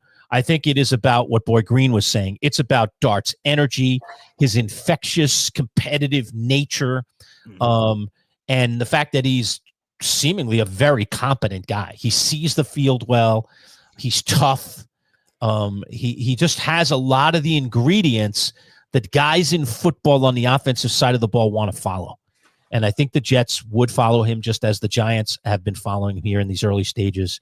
And so, yes, I do think that he would have relatively the same success with the Jets as the Giants. That's the answer to your question. I'm sticking to that. Initially when you asked it, I was like, oh, I don't know about that. And I know, because again, Jet fans. I needed to marinate a little bit just to kind of get myself in the right mind to say that, because I don't, Johnny Boy, I don't disagree with what I think you're inferring here, and I suppose that this is what you're inferring, and there's some truth to it, that the Jets sometimes wreck guys, that they just seem to ruin the history of it. Sure, like I don't know, like I don't know that Zach Wilson was ever going to be good. Right. Yeah. I really don't. I mean, I actually liked him at BYU, and I thought, like, this guy's going to translate. He's going to be good. And the Jets picked him. I was like, oh, they might have a winner here. I like this kid. He's got the moxie. And then it didn't happen. I wonder if, again, let's use the highest of high staffs, okay, to put them on teams, organizations. I wonder if Zach Wilson landed with Kyle Shanahan and the 49ers, whether he'd be what Brock Purdy is today, what Mac Jones has been since he stepped in for Brock Purdy. Like, why not? Like, good organizations with good playbooks, good coaches, good structure seem to be able to get the most out of guys, whatever that most is. Now, I don't know that Zach Wilson is going to be, a Hall of Famer just because he ends up in San Francisco being drafted by them and being their potential franchise quarterback turned into something, all right, versus that he landed with the Jets and at the time what was a pretty messed up roster and a very, very tumultuous coaching staff situation. Right, not a great support system. Change, no support system. I mean, so that hurt him. There's no question that hurt that poor kid. Didn't help. And he's not going to be the first. He's not going to be the last. And the Jets aren't the only organization. Cleveland does it regularly. They could very possibly ruin both of these quarterbacks. If Gabriel was to be anything, he could be ruined in Cleveland. If Shador ends up staying there, I don't know what the heck he's doing with Shador. Oh my God, staying there, might he be ruined? He's probably better off right now not playing for that organization at all. Probably, to be honest. Yeah. But there just are some organizations in football that just constantly get it wrong, that don't put support systems in place that need to be put in, and they can ruin players. And but I don't think Jaxson Dart would be ruined by the Jets. That's the long answer to a short question that you asked, Johnny Boy, and a great question, really good question. I like that question a lot. Which, by the way, this was interesting last night during the broadcast. Again, these coaches spill their guts on the table so the broadcast can have things to talk about. Kyle Shanahan said when he traded up to that 3rd overall pick, which they ultimately took Trey Lance, he said he did the trade with the intention to take Mac Jones, and he said we just had so much time. We made that trade like a month and a half before the draft. He had so much time that he overthought it, and went from picking Mac Jones to picking Trey Lance. And then you think about that, and he said we would have if the draft was right on that day that we did the trade, we would have taken Mac Jones. And think about the NFL. Brock Purdy never gets his chance if Mac Jones is drafted there, because I assume Mac Jones is the system quarterback we're seeing now. So then Brock Purdy maybe never happens because he never gets the opportunity as a 7th round pick, and all the world continues to freak out a different way. It's to your Zach Wilson point. If they get him, what spins here, there, or the other way? Crazy. All right, Solitary Man, 1971, popping in here and saying Wilson was with Sean Payton and they got Jack out of him. Let's not say Wilson would be good if he wasn't with the Jets. I would argue back on that, Solitary Man, and say this. Just because someone eventually lands in someone else's system doesn't mean they're immediately going to be fixed. As a matter of fact, as they say, the damage may already be done. Okay. You can get a quarterback to a point where he's incapable of making good decisions on the field because you've been making such bad ones for him, just in terms of your support, in terms of your play calling, in terms of everything. And now that quarterback just doesn't see the field the way that they did when they were playing in college. There is no arguing. Zach Wilson was an outstanding quarterback in college with those college coaches, with that college playbook playing at BYU. Mm-hmm. Now, the pro game's different than the college game. Okay. And there's a whole different set of skills on top of the skills you already need, okay, the physical skills, to be an effective NFL quarterback. But I don't know that that's true, because I think guys can be ruined. And even if eventually a better coach gets their hands on them, there might be already too much damage, too much residual to really find their way back. It's a point. It's not a terrible point, but I don't agree with it. I think that I don't know if Zach Wilson was to be anything, but I do think that the Jets really took a fork to him. Right, because I think there's multiple prongs here, right? When he being Zach Wilson, got traded to Denver, he had already had 3 years of starting with the New York Jets, did not look good, and he lost the quarterback competition to the combination of Jarrett Stidham and what ended up being Bo Nix too, and didn't get his opportunity to start that year. But if he was drafted by the Broncos as a first-round draft choice, then he would have gotten opportunities on the field, and who knows what he would look like. We don't know what that result would have been, I suppose. And I'll try to draw a little comparison here to Daniel Jones. We're just talking about him. Sure. All right. So one could say, the Giants owner himself has admitted, we didn't do the right thing by Daniel Jones. We didn't, didn't do him any favors. No, we didn't do him any favors. But Jones did have some success with the Giants. He did. He did have some moments. Mm-hmm. He was also injured quite a bit as well. Sure. So I think the Giants did some damage, but it doesn't seem, now that he's with the Colts and he's playing the way that he's playing, that damage is permanent damage, and that Daniel Jones now, with the right play caller, with the right complement of tools and weapons around him, with a good support system, is now proving he can be a competent, if not maybe more than competent, quarterback. But again, Jones is a great story right now, but we're talking about 7 games. Okay. There was a season, what was it, like 2 seasons ago, Boy Green, where the Philadelphia Eagles were 10-1? Yes. Something like that, right? Yeah, their only loss was to the Jets in week 6, and then they collapsed, right? And they completely collapsed. So there was 11 games of fantastic play, and then a disastrous end to the season. So let's see. I'm not predicting the Colts are going to fall apart. Oh, man, 6-1, best record in the AFC. And we did our NFL picks, and you guys should get involved every Friday and watch them and interact with them and make all your picks against the spread on Instagram. But it was straight up disrespectful that the 5-1 Colts at the time were an underdog to the LA Chargers. I found that incredibly disrespectful. And hey, Vegas, you want to give me the Colts as an underdog all day. And what an easy pickings. I didn't get many wins this week. By the way, that line, because I have the sheet in front of me, that line opened at -6. That's unbelievable. So the Chargers opened. Okay, now that changes very quickly once the bettors get betting. But the line opened. Vegas opened that line at Chargers -6 over Indy. I would have jumped all over that. Yeah. Everybody did except for Internet. Lone Wolf that one and got it wrong. So no ow for him. Nice. It's more like a dying quail. So Ed lost on that game. He had Lone Wolf the Chargers in that game. Excellent. Nice.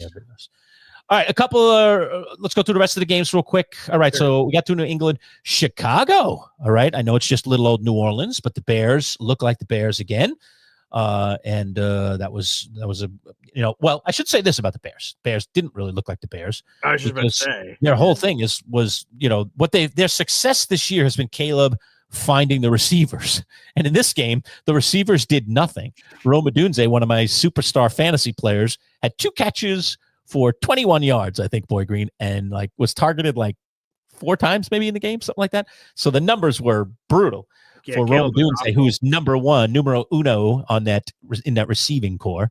And I'm sure nobody did it. I mean, you want to run through the numbers on the receivers in that game? I have them all in front of me. Yeah. So Caleb had 170 yards. He didn't throw a touchdown, and he had a 70 yards passing. Ooh. On the receiving end, DJ Moore led the entire group with 3 catches for 43 yards. Roma Dunze, that's disgusting. Roma Dunze had 2 catches for 31. Colston Levelland, 3 for 24.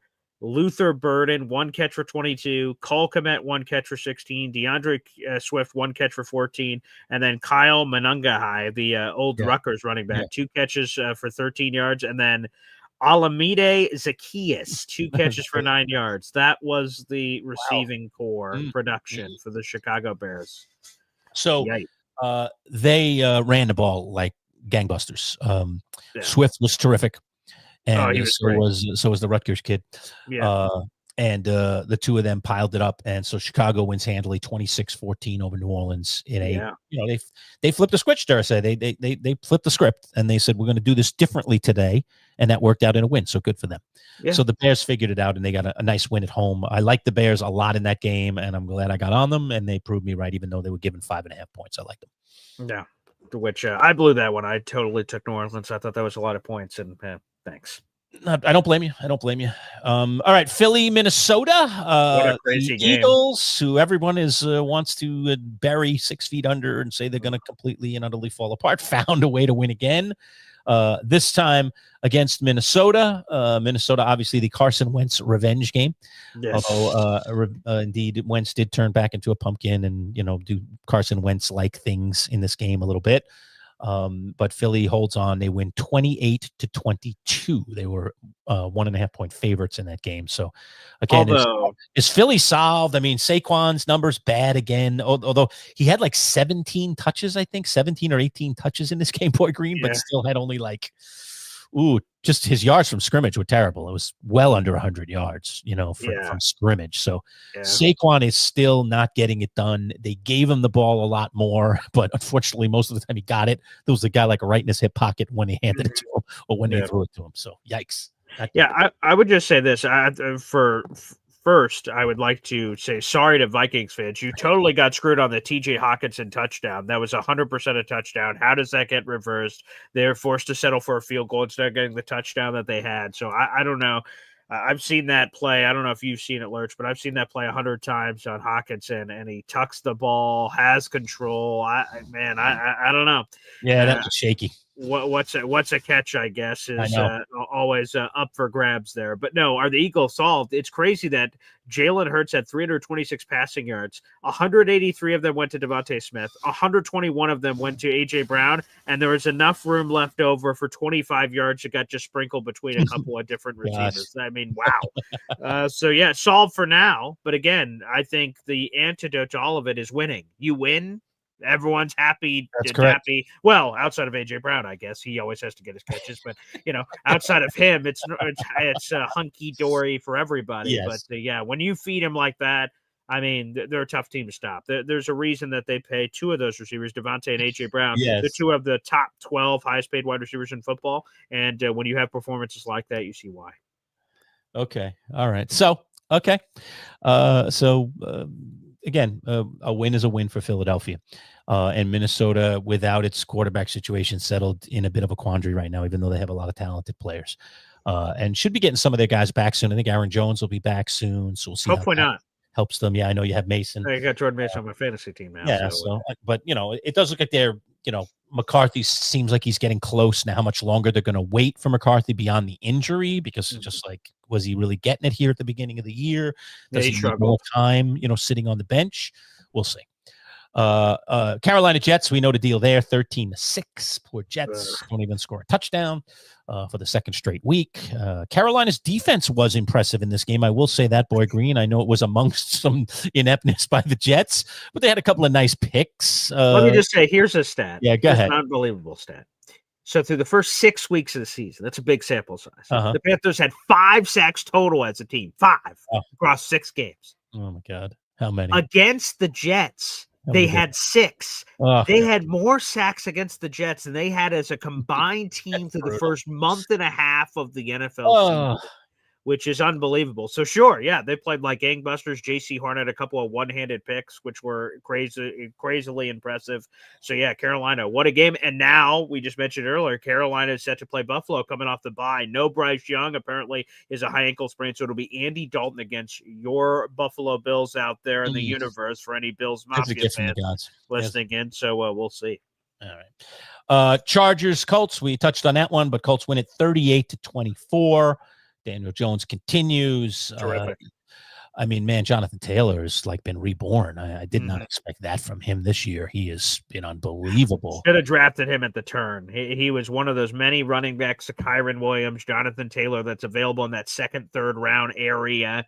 And total, you just sometimes just gotta, not get cute and just take the best players available. They're just loaded with weapons, this team. I mean, Tyler Warren has been fantastic. Alec Pierce is good. They've got Pierce. They just have a lot of guys. There's no one guy you can cover, one guy you can stop, because they'll just do other things to you. So they've proven to be very versatile in this great start that they've had so far. So we'll see if they can keep it rolling. But Indy looks good, and this was a road win for them against the Chargers team that needed it badly.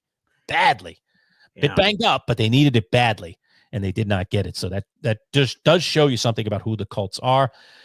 No need to go through Denver and the Giants again. 33-32 is the final. A cacophony of bad decisions, in my opinion. Plus, just not finishing off a game that they led 19-0 at the start of the fourth quarter, 26-8 with 10 minutes and 14 seconds to go. Okay. Need I say anymore? You just have to win in the NFL when you have those kind of leads in the fourth quarter, and the Giants just didn't. Washington, Dallas, boy, Green was on it. Oh my God. The rest of us clueless. I know that Dallas can score. I knew that they were at home. I knew this was a dangerous spot to take a favorite in Washington, 1.5 point favorite.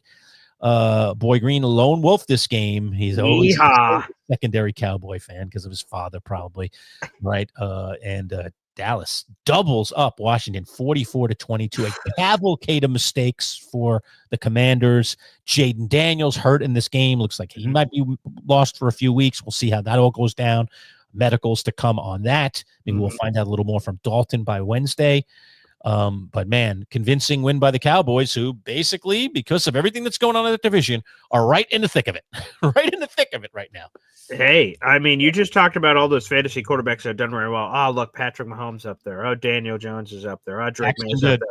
Dak Prescott is in that top 4, and Dak has been outstanding. I mean, absolutely spectacular. They're buoyed by the return of CeeDee Lamb, of course. And he was big. And you pair CeeDee Lamb. George Pickens was the man while CeeDee Lamb was out, which is, of course, what you want to see. And now you have both of them together, a first-world problem for Dallas and Javonte Williams and that defense. Their defense is a disaster, but their offense is fantastic. 100%. So, Dallas is going to have to outscore people, and 44 points, that'll get it done. That'll get it done. 100%. Win some games, It's just like if your defense can hold teams to 13, like your team did, that'll get it done typically. And when your offense is scoring 44, that'll get it done. So 2 different ways, certainly, to win. The Jets didn't get it done. Dallas did with their 44 points. Good win. I'm fascinated. Next for Dallas, they go to Denver to play the Broncos. So you guys just played. So I'll be fascinated to see how Denver does on the road. Let's see what Dallas does on the road here. Against what should be a good defense. Although Jaxson Dart carved them up like a I know. It didn't look that good against the Giants. I thought that was going to be a very low-scoring game. That game went way past the over. Oh, my God. Yeah. Anybody on the under on that game was like, oh, this is brutal. Although at 19-0 going into the fourth, you're probably sitting on the under going, got this one in the bank. Right? Suckers. Yeah. 33-32. Yeah. Right. 19-0 started a fourth quarter. And if you're on the under, which was probably in the low 40s, I'm going to assume in that game. Yeah. Let's just say it was 41, something like that. Blasted it. 33-32. All right. Last couple of games here. Green Bay hangs on for dear life against a beleaguered Arizona squad that we all were talking about. Is their coach going to be around much longer? Jonathan Gannon. Arizona was home for this one and 6.5 point underdogs, and they cover. 27-23 is the final. Ed Lone Wolf that game, by the way, was the only one that believed in Arizona. None of the rest of us did, and rightly so. What is wrong with Green Bay, Boy Green? I think that's really the greater question is what's wrong with Green Bay? Yeah, I mean, Micah was awesome. He had 3 sacks himself, but like Jordan Love was just inconsistent, massively inconsistent, and they just seemed to be off. Like the good news is Josh Jacobs is awesome, so he looks pretty good. And then Micah as an individual, the defense was sort of spotty with Jacoby Brissett on the other side. But like Jordan Love on a consistency standpoint, we keep thinking that he's ready to reach the next level of awesome quarterback play, and he hasn't proven to consistently. But you barely beat a Jacoby Brissett-led Arizona team. They lost to the Browns in Cleveland. It's just Green Bay is just anybody that's talking about them as a Super Bowl contender right now. I mean, get your green and yellow colored glasses off. I mean, they're not good. They're not that good. They're kind of a mediocrity right now. They might be able to get it together because they seem to have the players, but I don't know. That's a very unimpressive win, but a win is a win, as they say, right? Yeah, for sure. And by the way, up next for Green Bay, they go to Pittsburgh for Sunday Night Football. So we'll see how they respond. See how that goes.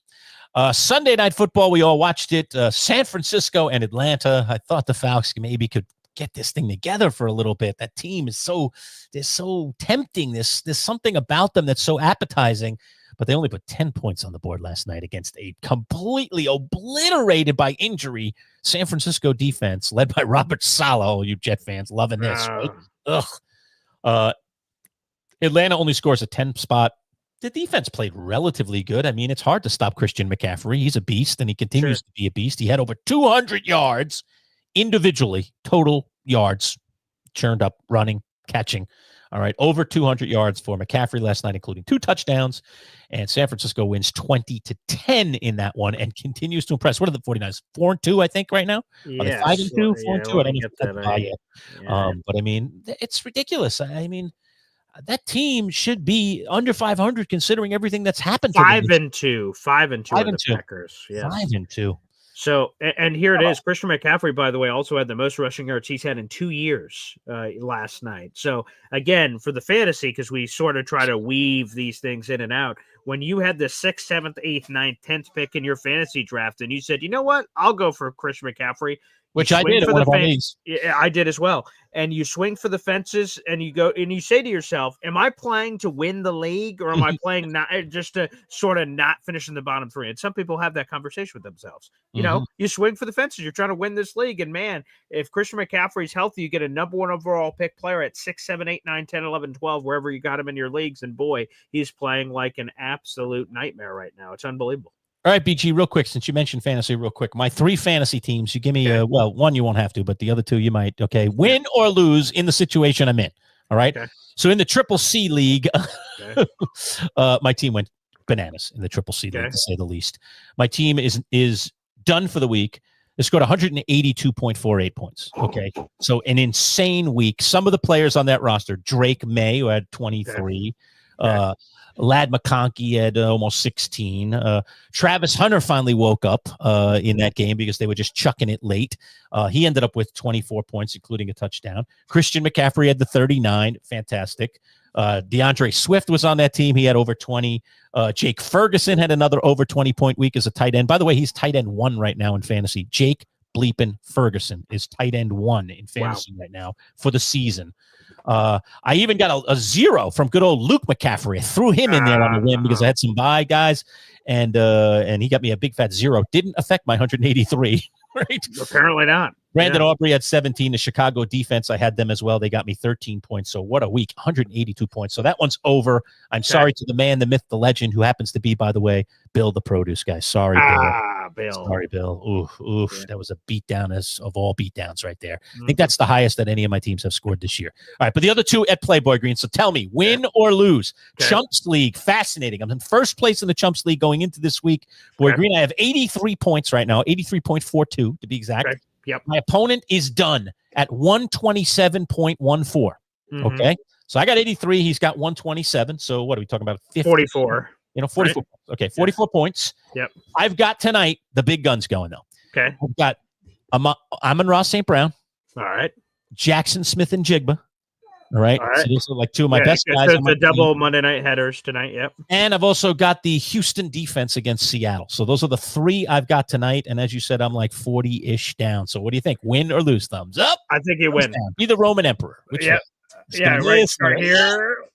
Yep, there we go. Full point PPR. The projection, by the way, says I'm going to win by a point. So if everyone meets their projection, I win by a singular point. So this is definitely going to be a crazy night tonight. Okay. Right. So we'll see whether I hang on in the Chumps League or not. I'm playing.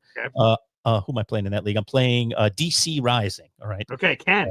Ken. Okay. Right. So playing Ken's team. He's hoping that I choke tonight. We'll see how it goes. Okay. But it was a big comeback. That team was looking like they were dead. Champs League tonight. All right. We have a few battles. We do. But mine is one of them. I'm sitting at 134.84, and I am done. All right. So I am just sitting watching.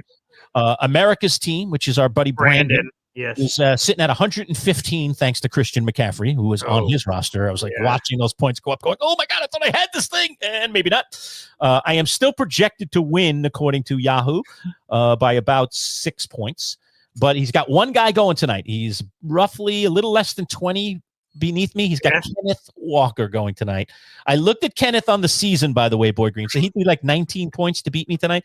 Kenneth Walker this season. All right, I want to see what's his best performance. You know, what's he done game log wise? He's had 18.8 and 18 this year as his two best weeks. That was week 2 and 3. And if he scored either one of those, he'd come up just short. He has to score over 19 for him to get the win. So what do you think? Kenneth Walker, does he have his best week of the year and take the Manchild down? Thumbs up or thumbs down? Thumbs down for Kenneth Walker. I don't think he gets. I think you win that one. All right. So maybe I'm going to hang on. All right.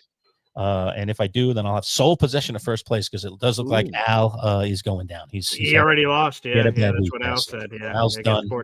So Al, sorry, we were tied, no longer tied. Perhaps. Let me get you. I still got to win. We might still be tied, Al. Right. Well, I guess we'll see. All right, let me give you my Champs League situation. Okay. I'll do thumbs up, thumbs down. All right. Yes, 100%. That's what I need here. So I am finished. I have 149.36. You'd think 150 points should be safe. And this thing's still going. It's still going. That's fantastic. Mark has 3 players left. So what does Mark have? Here's who he has. No, who's he? Points. How many points is he? Oh, yeah. Sorry. 120. So he's 30 points behind. He's 30 behind. You got about 150. He's got 120. Yeah. Okay. Yep. So 30 points behind. He has 3 people going. Yeah. Okay. And they are David Montgomery. Okay. The Lions running back. Always a roll of the dice. All predicated on touchdowns for Montgomery, who gets a lot of them, gets those goal line carries a lot of times. Sam Laporta, the Lions tight end. Having a surprisingly decent year, usually good for between 10 and 15 points most nights. Okay. Yeah, right. And then the Buccaneers defense, but the Buccaneers defense has been super volatile, and they're playing Detroit. They're playing against Detroit. So he's got an odd situation here. He needs for this thing to go big to get those guys on the board. But if that goes big, that's bad for the defense. So he's got the teeter-totter, right? Whoop, one up, one down. Whoops. Correct. So sort of down while pulling the score up. I imagine what he's hoping for are the guaranteed points. So, like if the Lions throw a pick 6, he gets the guarantee. No matter what happens, you get those points in the bank. So for a defensive touchdown or something. But here's the thing: the fantasy overlords project me to win by 3 points. But 3 players, 30 points. Like this is up in the air. So give us the thumbs. Let it play. Okay, 30 points, and it's Montgomery. Laporta. The defense and Laporta. Yeah, the Bucs defense. Yep. 30 points. Mama. So I told you I liked the Lions tonight. And this game has all the potential to be a very high scoring game. Yes, it does. And I hate to say it, but you don't want that. I think you want this to go the other way. I don't think you want this to be right. I mean, because high scoring just means that any one of the Lions could score touchdowns. It could be Gibbs, it could be Amon-Ra, it could be anybody. So Tampa's defense doesn't get a big pick 6 or have a crazy sack game, which I don't think they'll have against the Lions, who have a very good offensive line. Right. They got a veteran quarterback who gets rid of the ball. So I don't think this is a high sack game for Tampa. So for the Tampa defense to score over 10, to get double digits, I think they're going to have a pick 6. Okay. Right. Otherwise, they're not going to get over 10 points in this game. So let's just say they settle somewhere around 5-6 points, which is probably which is fine. Now I'll take that. So, okay. So now you're basically talking about 24 points between those two guys. I'll tell you what, Boy Green, I'm going to, okay. So thumbs up for you, thumbs down for you. I'm going to go thumbs up. Thank God. I think your chances are pretty good. I mean, Laporta. Again, it'll come down to a touchdown. Can he get a touchdown on top of what he gets? Does he get 50 or 60 receiving yards plus a touchdown? Now all of a sudden that puts him into that. Yeah, he's coming off 2 really good weeks. He's had 2 straight touchdowns over the last 2 weeks. 20 points and 16.5 points. So he could get in that that 15-ish. Which is not good. That would be trouble, especially if Montgomery drops 1 and 2. Then you're done. So if both of them go for a TD tonight, I think you're toast. I think if neither or only one of them goes for a TD, I think you're going to win. So I think I'll be on the edge of my seat this tonight. Is totally, to me, touchdown dependent for both players to get them to a point where they can blast you. Because I do think that Sonic the Hedgehog, as we call him, Jameer is going to eat. So great. I want him to eat as much as possible. It's just, this is a situational game for you where you just got to hope that, they don't get like a reception and the guy goes out at the 1, here comes Montgomery. And you're like, 100%.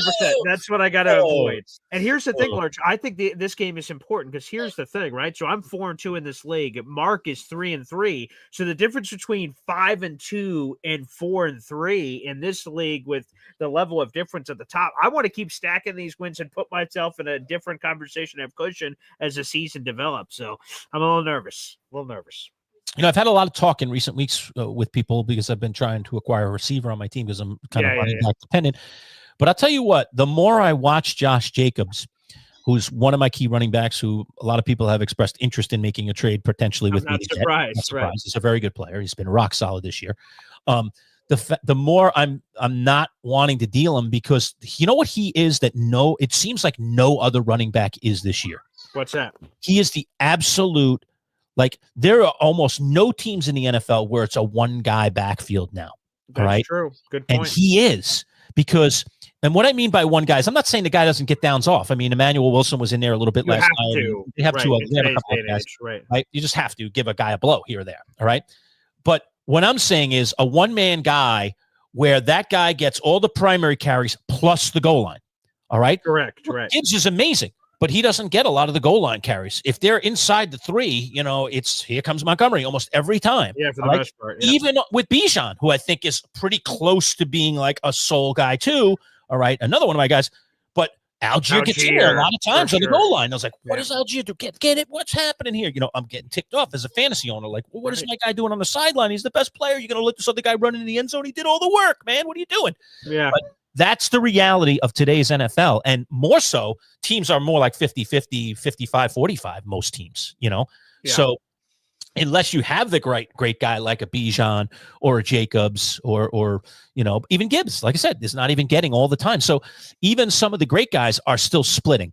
But Jacobs is the one guy he does not split. He gets the goal line carries every time. They love it. He's like a battering ram. They just all right, we're at anywhere from inside the 5, just give it to Jacobs, man. And he just always seems to get one. So, and McCaffrey would be another one. He's that way too. He's for sure. Locked. I mean, they get down into goal line. There's nobody else going in the game besides McCaffrey. So there are a couple of unicorns, and I would say that McCaffrey and Jacobs are 2 of very few in the NFL that are true number 1s who also get all the goal line carries as well.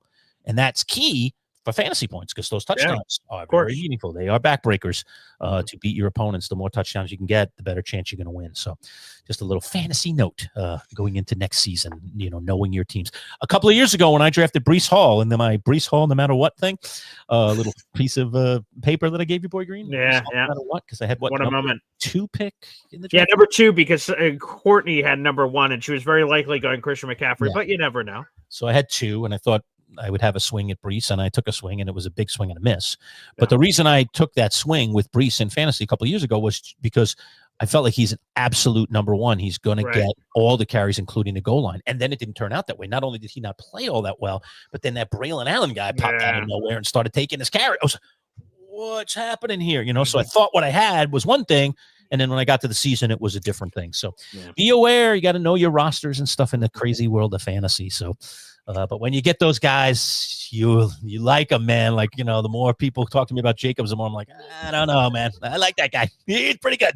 So yeah, I guess we will both be on the edge of our seats tonight for this Monday Night Football action. Yeah, because so you know what? right? Doubleheader. Yeah, Let's correct. preview it quick. Yes, Detroit, yes. Tampa Bay is the early game. Should be a fun one. And they're a little staggered. What's the times on this one? Because is the Seattle Houston game genuinely later? How much later is it tonight? Yeah, it definitely is a little later. bit with these time frames. So we've been getting some. We had one that started like literally 15 minutes apart. Then more typically we're getting the 1 hour apart. Is this one more than an hour? What it is. It's very much more than an hour. So the first one is going to start at 7 o'clock. The second game starts at 10 o'clock. Wow. Okay. So this is like a true doubleheader. I mean, you'll get a little bit of overlap end of the first game, beginning of the second game. Minimal. Minimal. So yeah. Wow. So stay up late, baby. Oh boy. Good thing I don't have that 8 o'clock tomorrow. Might do it. I might have to do it. Boy, which, by the way, let me double check. I'm pretty sure because it's Alliance Lions Bucks. So I will stay up because I am a freak for football, but I don't need that second late game for fantasy purposes. All mine will be decided in the first Monday night window. So we'll see what happens. Right, and mine isn't right. What do I have? Who's did they say? I said Jaxson Smith and Jigba too, right? So you gotta wait for the. For me, it's I've got for my first Chumps League team, I got in Jigba, and in the Champs League, it's Kenneth Walker. So you gotta wait for the super late game. I'm up till 1 now, trying to figure out 1 in the morning, Lerch. Whether I'm turning a 6-1 or not. Oh man, I want it bad too. Oh, it's so nice to be sitting in first place and have a game up on people. Some cases, 2 games up. Ooh, you can afford to lose then here or there, which you're going to lose. Inevitably. How good your fantasy team is, you're going to incur losses. So it just can you get the close ones so that it just buys you a little bit more time and keeps you up there in the standings. So. Oh boy. Because everyone gets blown out, but the close losses, those are the ones you gnaw at because it's 1 or 2 decisions here or there that could have flipped it the other way. So a crazy year in fantasy for me. Like to have 3 teams going in our leagues and to have several weeks, and this could be another one, although I'm on the fence in 2 of them, obviously, where I could go 3-0. Like that doesn't happen very often. And you have different roster constructions. It's very different roster constructions. Absolutely, very different roster constructions. So different quarterbacks, different. I mean, there's a few guys that I'm threaded a little bit. I mean, I loved Tyler Warren. I think I got him in 2 of the 3 leagues. Yeah. I liked Drake May, and I have him in 2 of the 3 leagues. He's my starter in one of my leagues, and then obviously he's sitting behind Mahomes in the Champs League. So I liked him. But other than that, I don't think anybody else. Everything else is different. My running backs are different. My receivers are different. So, very, very different roster construction. Absolutely. Got to take whatever draft each of the drafts gives you. That's rule number 1, right? All right, 100%. Let's go to the comments one more time before we get out of here. See if there's some stuff worth chatting about here. Here's one from Johnny Boy. Another good one from Johnny Boy. He's very active this morning. Thank you, Johnny, for sending these in. With the season the way it has gone, which team is the most dominant in the AFC and NFC, and why? So you get 1 team, Boy Green. I get 1, you get 1. Okay, in each of the conferences. So in each of the conferences. So let's go this way. All right. So here's how we'll play this game. Okay. All right. You want to go AFC or NFC first? I want AFC first. You want AFC. All right. We'll go AFC, and I will give you the first pick. Okay.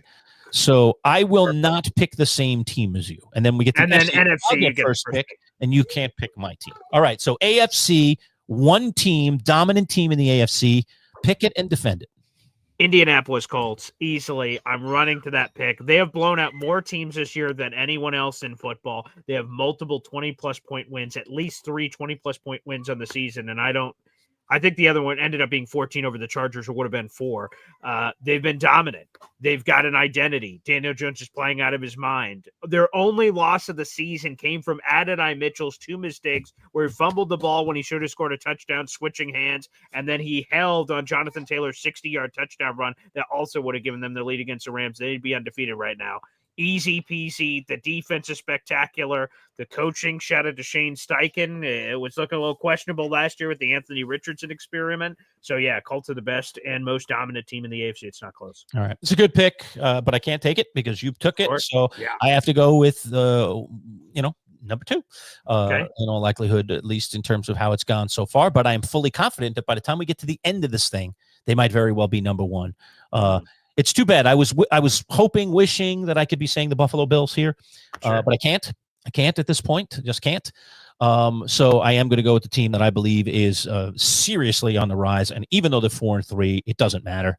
They're probably going to win this whole thing in the AFC. and that's the Kansas City Chiefs. Mahomes is playing epically good again. That offensive line is coming together around him, which is very dangerous. Now he's got all the weapons in the receiving core. If Pacheco gets going, and he's starting to show some signs, by the way, or they make a trade for someone, they go get a Breece Hall or something and put him in the system, or some other good back out there that someone might be willing to dump salary on, and they were able to flip that running game, look out. I think their defense is still a little spotty, but I think it'll come around, but the offense will compensate for it. So I got to go Kansas City Chiefs. All right. And now we'll flip over to the real quick. Yeah, here's the only problem, Lerch, is if the playoffs started today, the Chiefs would be out. They're not even in the playoffs right now. We're not. And so, and I don't care. 4-3 may not look impressive right now. Watch that team play. They are impressive. Okay. They're just flat out impressive. You get the I didn't want to be saying that. I didn't want to be saying that. I'm telling you right now, I'm hating that I'm saying that, but I have no choice. I can't take the Colts, so I have to go somewhere else. There's nowhere else to go for me other than the Chiefs.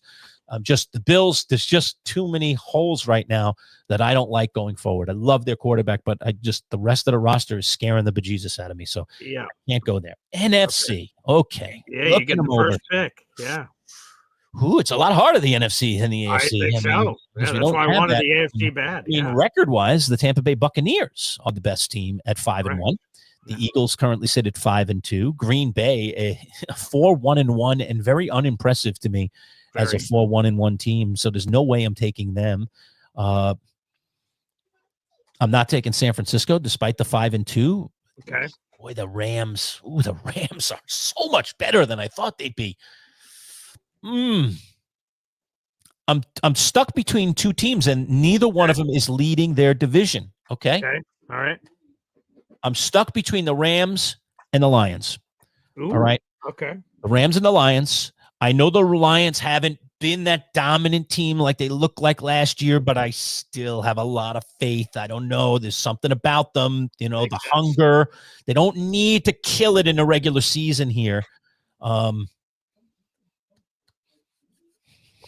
Restore the roar. Look, they haven't been the most dominant. And the fact that the Rams could do what they did without Puka yesterday really blew my mind. I'm going to go with the Rams. I'm going to go with the Rams. The Rams are the most dominant team in the NFC.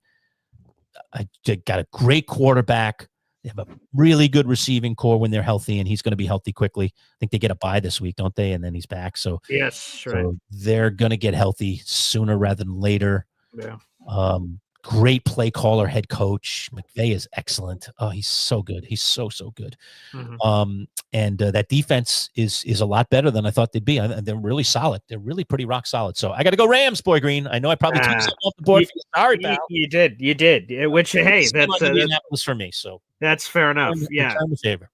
Which is crazy. The Rams have a plus 58 point differential, which is the best in the entire NFC conference. So I was ready to roll that out as a choice for myself, but unavailable. So I can't. All right. And oh my goodness gracious. Because I see Al is a big Cowboys fan, so he's trying to pound them in there at 3-3-1. That's a little too low on the totem pole for me, but you can make a strong case that they're looking in the right direction at the right time for sure. I'm going Seattle, man. They are tied with they're just 9 points short, and obviously they play this evening, so their point differential is about to be the best in the NFC because they're going to score more than 9 points tonight. Sam Darnold, man, a lot of people joked that Sam Darnold in Seattle, it was going to be a classic overpay. Kevin O'Connell did his quarterback fixing, but as soon as he leaves, he's going to be terrible. Back to Sam Darnold Jets land, and he's been spectacular. Shout out to Mike McDonald getting that defense right. They made a ballsy move, right? They had Geno Smith, and a lot of people said just Geno, DK, bring them all back, but they traded away DK, traded away Geno, bring in Sam Darnold, bring in Cooper Kupp. I don't think everyone believed in the Kool-Aid they were selling, but I certainly am. Sam Darnold has been spectacular so far this season. They will, again, lead the NFC in point differential by the end of the night here once that's official. Like Tampa Bay, because they've won all these games crazily, they have a plus 14 point differential because every game has been close. Seattle, on the other hand, has been dominating teams, and I think that shows clearly in the points per game so far this season, but also with their identity. I love Seattle. Got to go Seattle. Yeah. See, these are teams where, man, we would have thought we've been saying these teams before the season started. And here we are, and we've just gotten only a 7-week glimpse at these teams. Correct. So early, right? Wow. By the way, Mook won a little camera time today. So I appreciate that. Nice. Shout out to Mook. Good to see you. Sporting a flannel Oh, yeah, shirt. let's get full screen here. Let's go. Mook's sporting.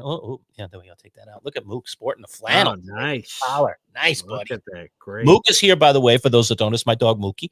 And Mookie is 13 years old. He's a Cavachon, Cavalier King Charles Spaniel, and Bichon mix. He's extremely smart, extremely attached to his father. Did you say Bichon I mix? should say I'm not his father, his owner. Yeah. Bichon Frise. Oh, wow. And Cavalier. Okay, great talent base there. Very nice. Very good. Yeah. And Mook is, by the way, here for every single show here at the home studios. Dedication. He is. You don't see him, but he's 3 feet away, lying on the floor, either out cold or just enjoying the dialogue. So he was. See, that's integrity, Lerch. Even when you don't see him on camera, that it's dedication there for every show, grinding, nose to the grindstone, nose to the floor, sleeping, just all in all day. I respect that. He sees me now. I mean, he is so smart. He sees me gathering up the gear, getting my gear on, whatever hat I'm going to wear today for the show. Right. He sees me starting to gear up before I even come to the studio in the house. He's already moving in that direction. He's already waiting at the studio door. Then when I come, boom, he's right in, and then he always stays the duration. So he's very dedicated. You've seen him. He used to come to the radio studio.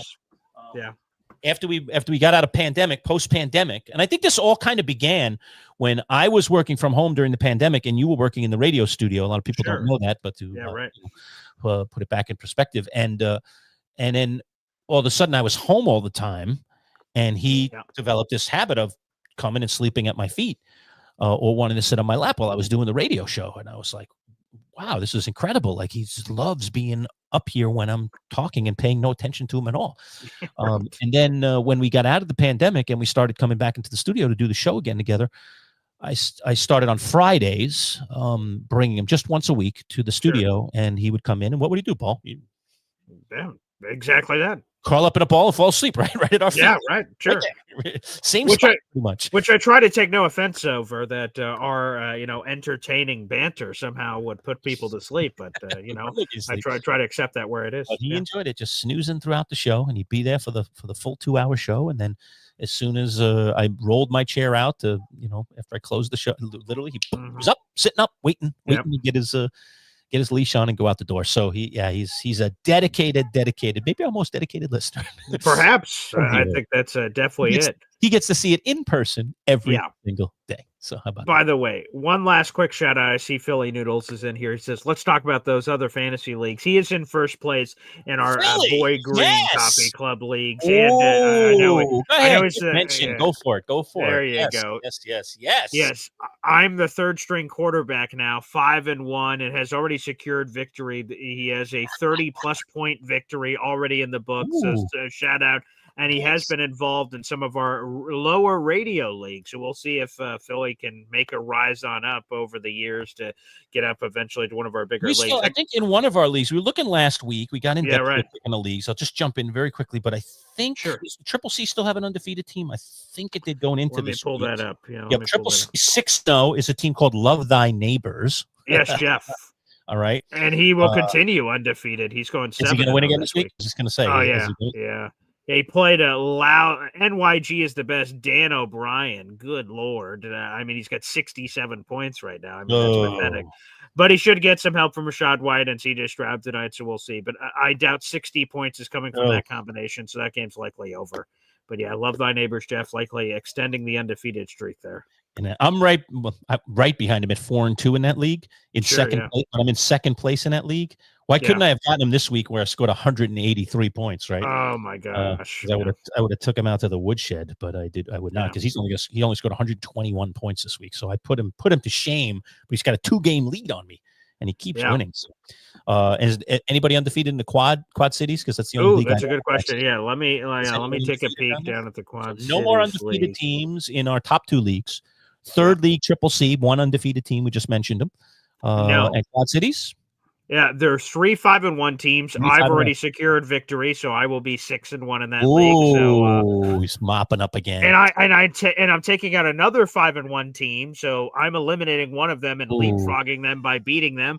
And then let's see, Big T is gonna lose, which means that your boy Green will be in sole possession of first place in the Quad Cities League, baby, at 6-1. That hurts. See, as the defending champ as well. So let's go. I have to get down in these leagues to stop him. It's just anything. Like I'm going to stack the championships. This is notice in all the leagues that we're in together. I'm in front of you. Interesting. But the Quad Cities, it's all about stacking up those names on that trophy, on those different trophies, isn't it? You're collecting them, baby. Oh, so Lerch, you're going to dip your toes in the Quad Cities waters? Is that what you're saying? It could come to pass. Let's see how it goes this year, but I could be convinced. Okay. I like to leave someone else some spots down there, like we don't have to fill them all up, but yeah, I don't like it. He's taking advantage of you people down there in the Quad Cities. Come on, people. Come on. Bounce back. Show some chutzpah. Man. Yeah, I will also say this, folks. There is a spot that is close to opening in the Quad Cities. There's someone that's just doing terrible, and I don't know how long they're going to remain committed to this team. So, hey, folks, if you're out there in the universe and you may be interested, make sure you reach out. I'll throw this up on the screen. Again, you always want to be on the emergency list in case a spot opens up. And again, I have a feeling there's a team not doing very well in the Quad Cities that maybe you can turn it around. I have no idea, but there's my email on screen and social media is @boygreen25. Reach out ASAP. You can take over a fantasy team and join our leagues. And hey, you work your way up, you show dedication, you never know when an opportunity will present itself. Oh, man. All right, I'm just wafting real quick through the comments before we get out of here. Sure, yeah. Fantasy leagues looks like we've covered it. Yeah. I saw Al, Big Al, one of our when we're doing the Cowboys who's the dominant team together. Cowboys coming together. You, Al, there's 3 people in the world who believe that. You, Paul's father, and Jerry Jones. Okay, you 3 all sit on the same perch. Okay, other than you 3, there's nothing coming together about the Cowboys. They can score a lot of points, but that defense is horrible. And I don't see that. Although who knows with this NFC East as bad as it is. Yes, that's true. I mean, I don't know. I can't take the Cowboys seriously right now. At all. So okay, I think we've covered it, and we've gone a pretty long way today. Sure. Let's set up the week for everyone before we get out of here, Boy Green. So yes. We're back, obviously live Wednesday. Dalt Wasserman back in the fold with us for our normal Wednesday at 11. So you don't want to miss that. Tell people what else we have. Yeah, so we're gonna have Brunch with Bud tomorrow morning. You guys can check that out at 11 o'clock. That's a pre-recorded interview, so it'll post up at 11 o'clock. You guys will be able to catch that. In the early afternoon, you should be able to get some Giants coverage for you Giant fans out there, and the Jaxson Dart stuff, and the good that came from the Broncos game and the bad, and then the Eagles rematch. That Giants-Eagles rematch is coming up this week. Hey, Giants are going for the sweep ski over the Eagles. I'll have to look back the last time the Giants swept the Eagles. So we'll have some of that content coming up on Tuesday. Lerch did mention it. We'll have PFF NFL analyst Dalton Wasserman joining us live. That's our next live show at 11 o'clock on Wednesday morning. We'll have our Jake Asman interview talking Jets. If any of you guys are still interested in Jets, we will have Jets Bengals preview. We'll have a Wednesday night live show, of course, our latest episode of Survivor. That'll be 9:45. Myself, Manchild, and Brett LaBelle, former Survivor castaway from season 33, Millennials versus Gen X. So, guys, you watch the hit reality show Survivor on CBS or Paramount Plus, and then you immediately jump over here to our digital world to have a post-game show for that Survivor episode. So that's going to be a lot of fun at 9:45 this Wednesday. We'll also have a Syracuse content, sort of keep your eye out for that. That's sort of floating on when exactly that'll be, but likely Andy Demetra, the voice, play-by-play voice of Georgia Tech, who's a top 10 team in all of college football. That'll be the next challenge for the Syracuse Orange, so we'll see if Syracuse can bounce back there. We'll have that interview up at some point this week for Syracuse, Georgia Tech. Thursday, Anthony Prohaska, our Buffalo Bills guru, as they come out of the bye. Did they get anything out of the bye? And setting up for that Bills-Panthers game. And then a ton of content on Friday. We'll have our NFL picks against the spread, where you guys can make all your picks against the spread as well on our Instagram story. And then our NFL live show with Joe Bartle, talking all things fantasy football. So if you guys have fantasy football questions, you can submit those to Joe Bartle on Friday morning, and he will answer them. So make sure you take full advantage of an expert that gets paid to do this for a living to answer any of your questions. It doesn't have to necessarily be in our radio leagues if you're not in those. You can ask questions regardless of the league you're in, so take full advantage. That is our week of content. Manchild. Fantastic. All right. We'll be busy beavers as we always are. Folks, thanks so much for jumping in with us today. And we will be back again, like you said, live on Wednesday, but plenty of content coming your way. Bud Poliquin tomorrow. You heard Boy Green go through the list. Enjoy it all. And we will see you again live on Wednesday. Take care, everybody. Be good.